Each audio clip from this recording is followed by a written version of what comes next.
Hello friends, welcome to my brand new course on Apache Spark for Java developers. As we have recently covered our first project on dynamic programming, and very soon I'm going to continue other projects for recursion and backtracking and graphs. And similarly, for the second part, we have just covered also on the persistence, the very first topic on Java serialization, which forms the basis for other advanced APIs like protocol buffers, Chronicle Queue, and Java JSON and Jackson. So I will cover in parallel for persistence for the other topics after covering Java serialization. And this course will focus on the advanced topics.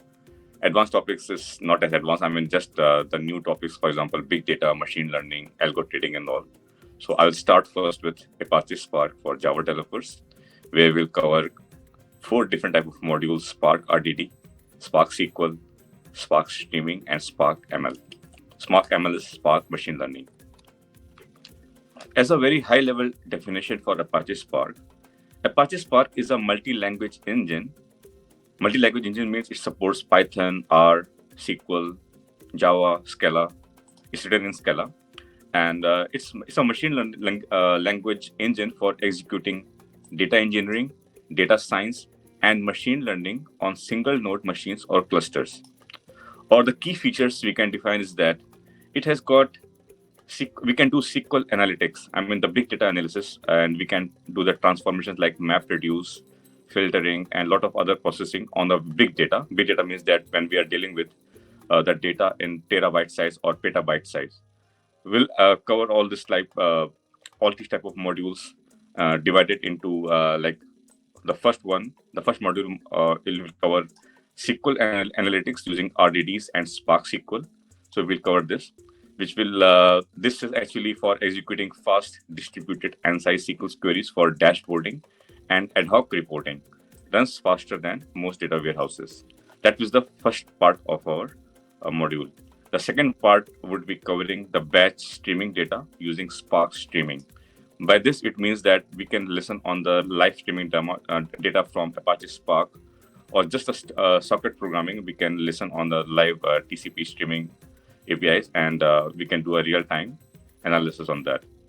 And the third part would be covering the machine learning using SparkML. So machine learning has been taking the word on strong, and then using Apache Spark ML library, it's quite easy to write those algorithms in machine learning on big data.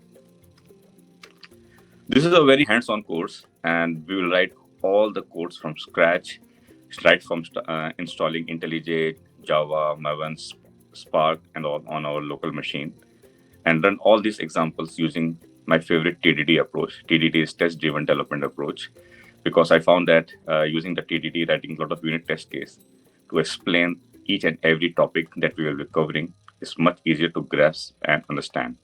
But again, I will suggest and recommend that you type the code along with me.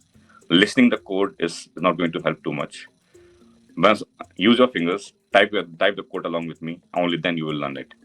And as seen here, I mean, I have written a lot of unit test cases. We'll be using a lot of JUnit 5 test cases to write and understand all these topics at a very granular level. So this is the idea, and this is I've already covered a lot of topics based on the test cases that you. So once again, welcome to the course. In the next video, we will cover the table of contents that I will be covering in this tutorial series. So stay tuned.